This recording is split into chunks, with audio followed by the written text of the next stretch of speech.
sacrifices, but all have been determined that these choices and sacrifices are absolutely necessary if our country is to emerge stronger from this disaster.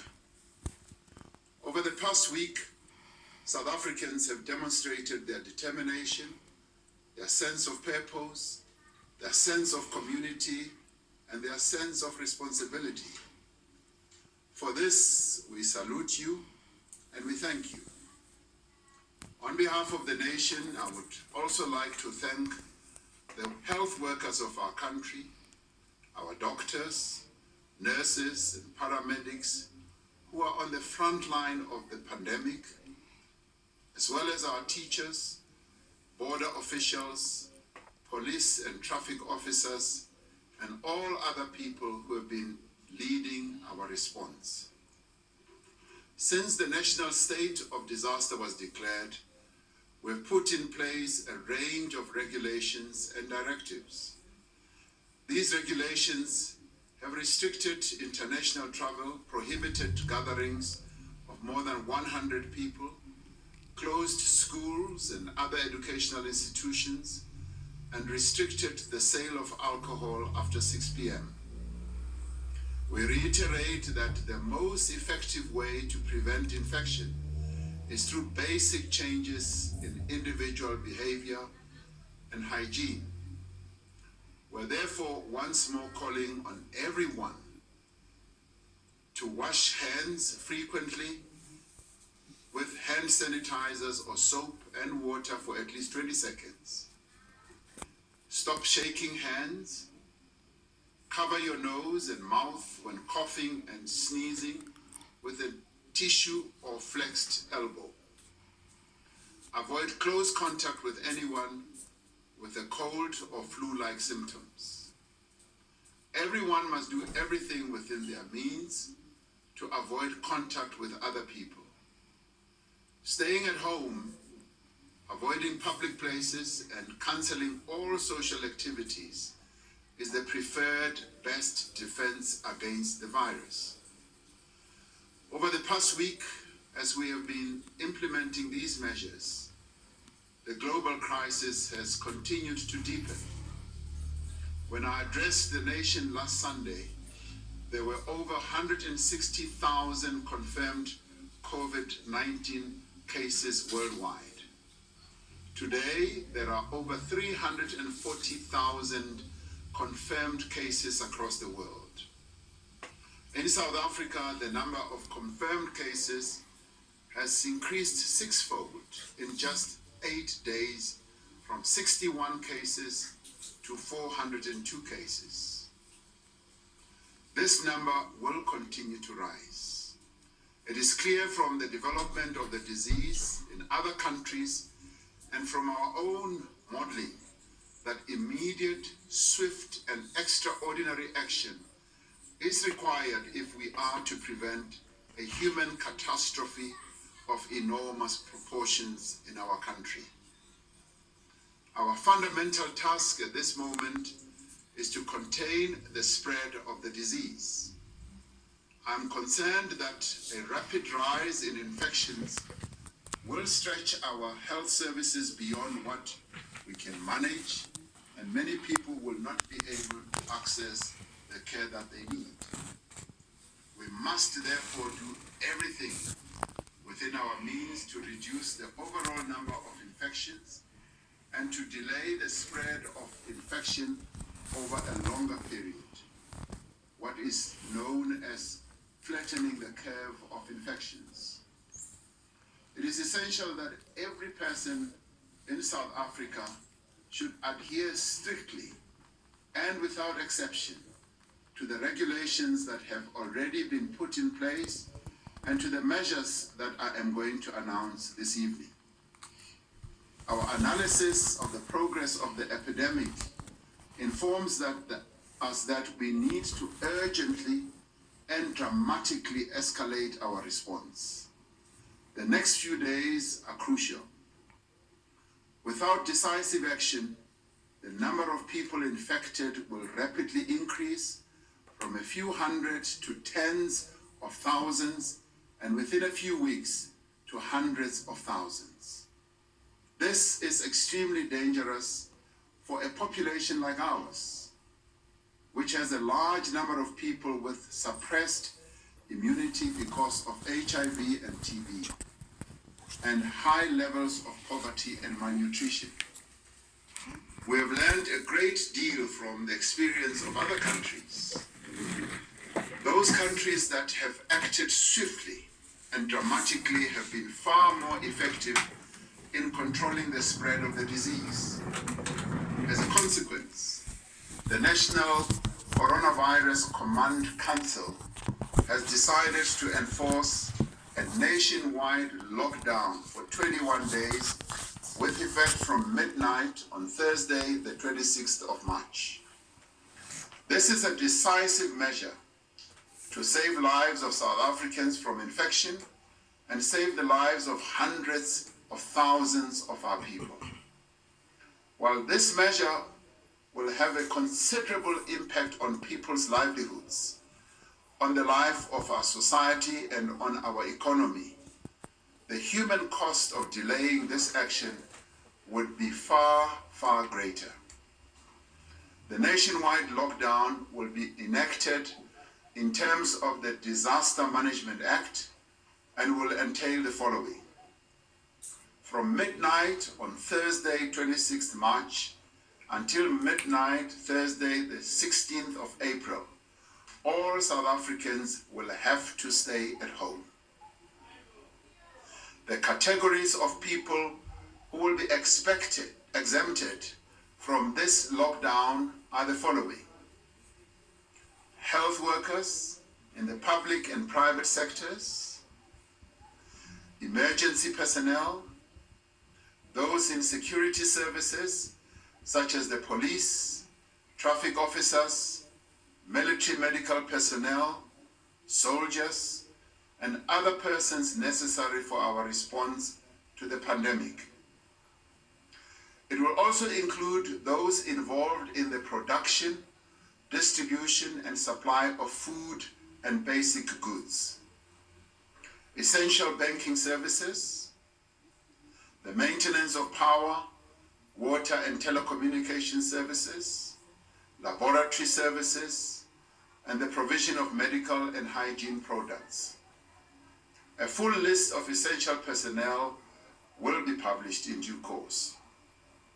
Individuals will not be allowed to leave their homes except under strictly controlled circumstances, such as to seek medical care, buy food, medicine and other supplies, or collect a social grant.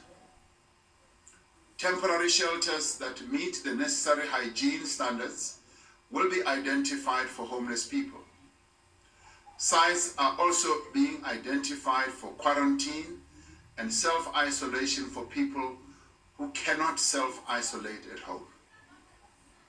All shops and businesses will be closed, except for pharmacies, laboratories, banks, essential financial payment services, including the JSE, supermarkets, petrol stations, and healthcare providers.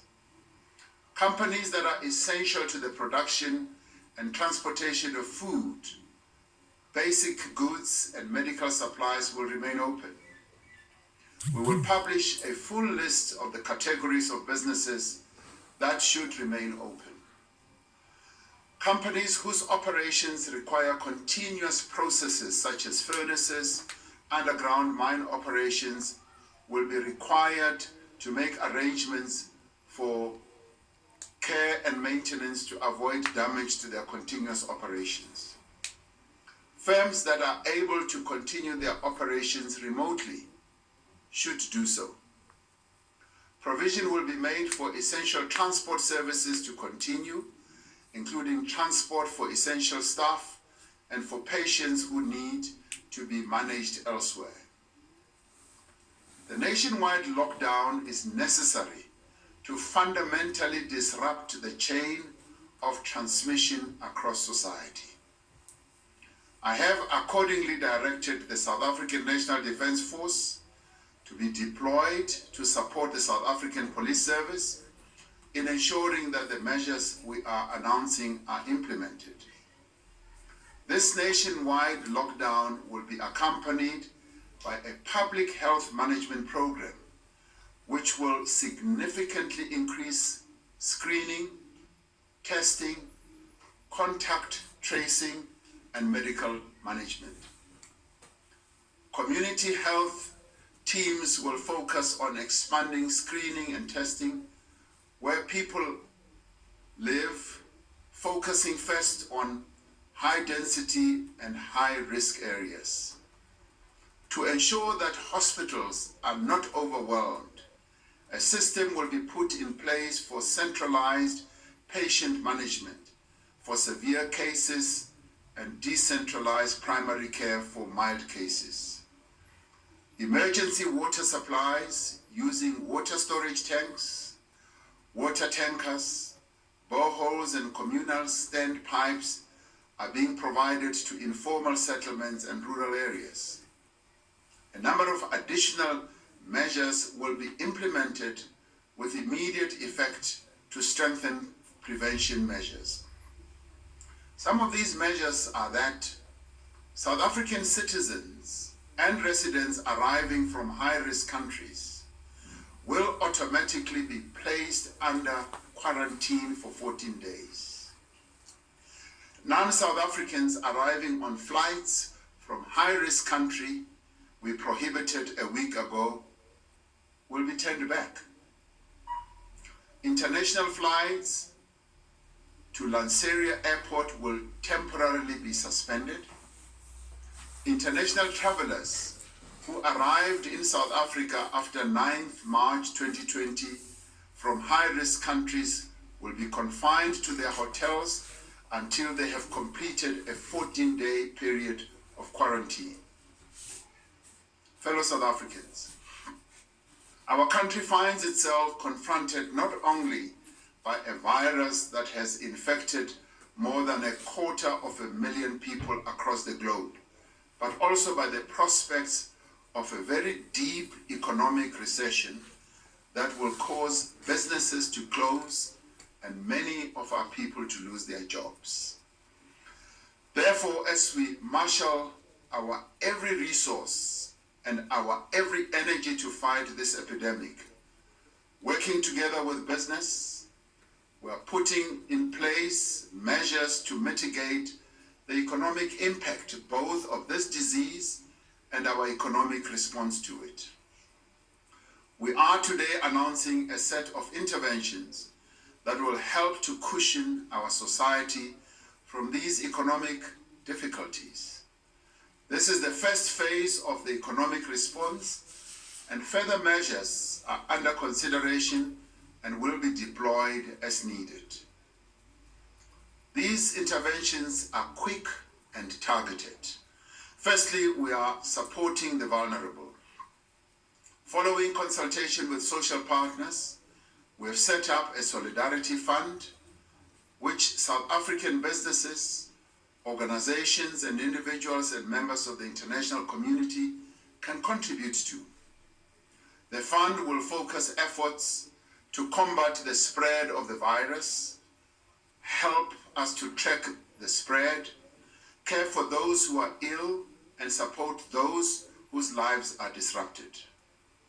The fund will complement what we are doing in the public sector. I'm pleased to announce that this fund will be chaired by Ms. Gloria Serobe, and the deputy chairperson will be Mr. Adrian Enthoven.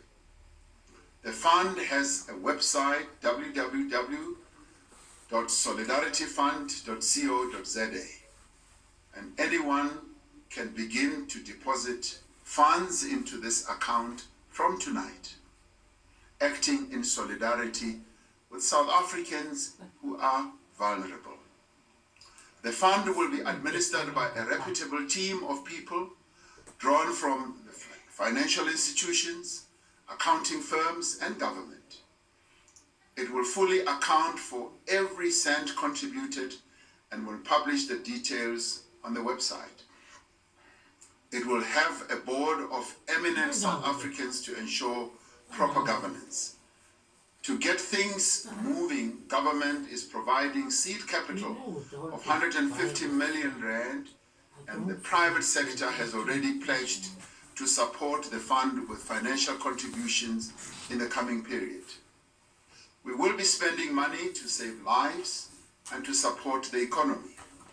In this regard, we must applaud the commitment that has been made in this time of crisis by the Rupert and Oppenheimer families of 1 billion rand each to assist small businesses and their employees affected by the coronavirus pandemic.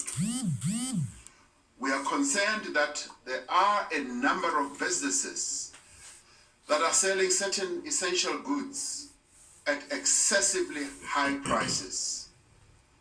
This cannot be allowed and this cannot go on. Regulations have been put in place to prohibit unjust price hikes, to ensure shops maintain adequate stocks of basic goods, and to prevent people from panic buying. It is important for all South Africans to understand that the supply of goods remains continuous and supply chains remain intact. Government has had discussions with manufacturers and distributors of basic necessities such as food and other necessities, who have indicated that there will be a continuous supply of these goods. There is therefore no need for stockpiling of any items. A safety net is being developed to support persons in the informal sector whose most businesses will suffer as a result of this shutdown. More details will be announced as soon as we have completed the work of assistance, and we will put those in place. To alleviate congestion at payment points, old age pensions and disability grants will be available for collection from 30 and 31st March 2020, while other categories of grants will be available for collection from the 1st of April 2020. All channels for access will remain open, including ATMs, retail points of sale devices, post offices, as well as cash pay points. Secondly, we are going to support people whose livelihoods will be affected adversely. We are in consultation on a proposal for a special dispensation for companies that are in distress because of COVID-19.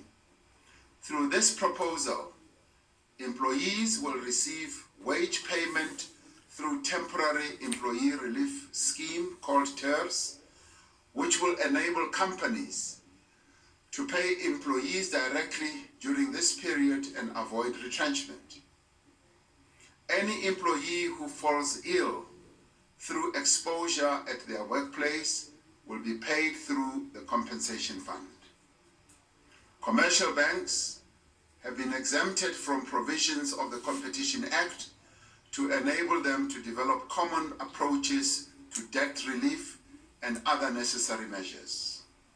We have met with all major banks and expect that most banks will put measures in place within the next few days. Many large companies that are currently closed have accepted their responsibility to pay workers that are affected. We call on large businesses, in particular, to take care of their workers during this testing period.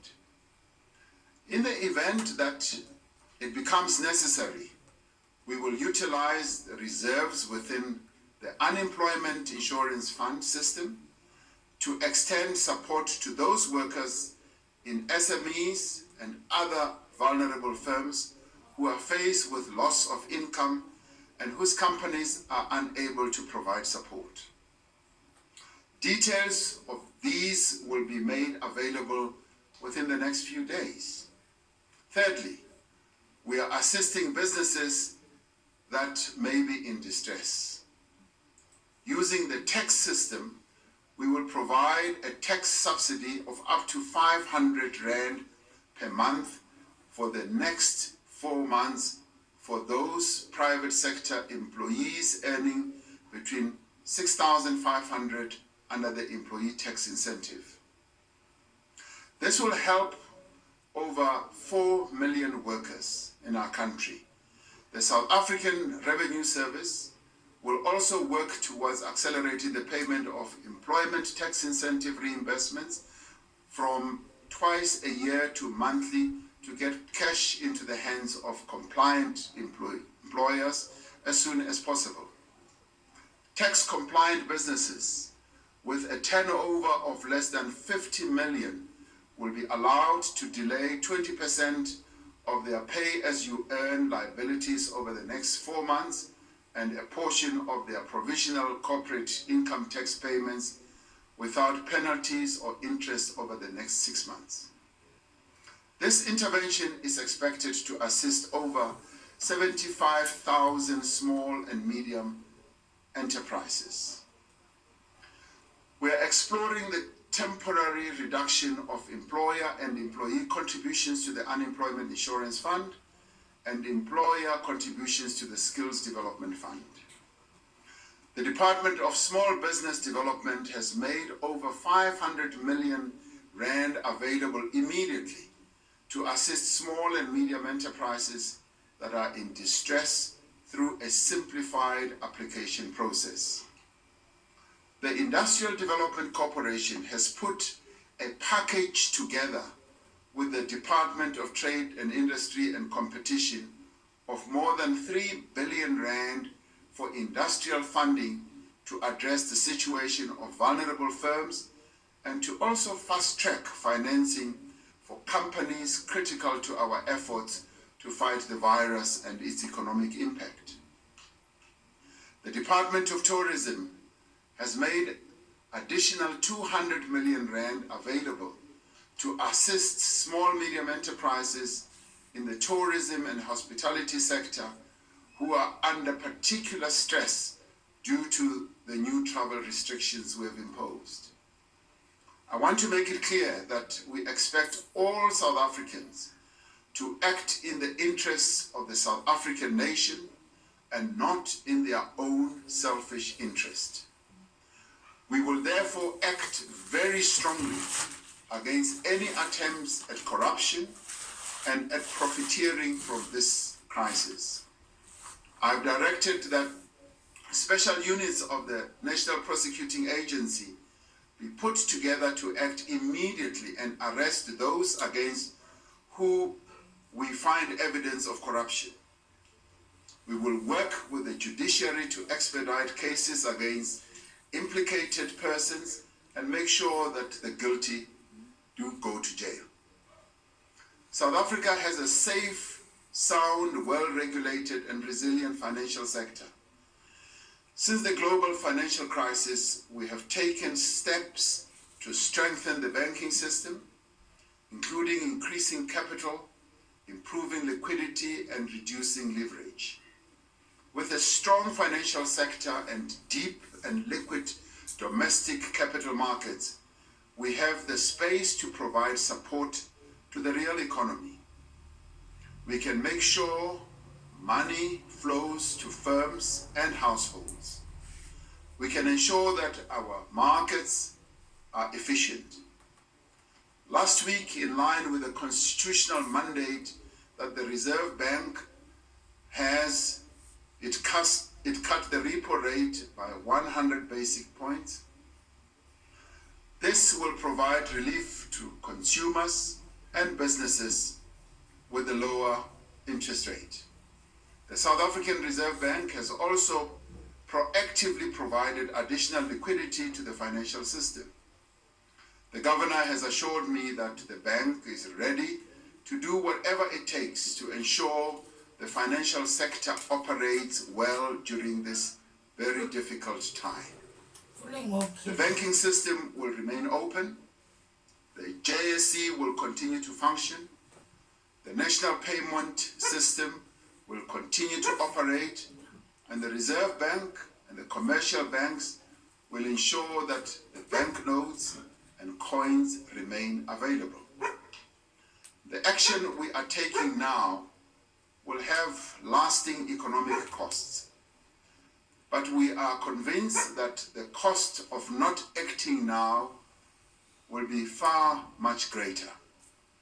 We will prioritize the lives and the livelihoods of our people above all else, and will use all of the measures that are within our power to protect our people from the economic consequences of this pandemic. In the days, weeks, and months ahead, our resolve, our resourcefulness, and our unity as a nation is going to be put to a test as never before. I call on all of us, one and all, to play our part and our role as South Africans, to be courageous, to be patient, and above all, to show solidarity and compassion to one another. Let us never despair despite the challenges that our country is facing now. For we are a nation of one, and we are surely going to prevail. May God protect our people. Nkosi sikelela iAfrika. Morena, boloka setjhaba sa heso. God seën South Africa. God, do bless South Africa. Mudzimu ka ba phatsetjhetse Africa. Hosi katekisa Africa. I thank you.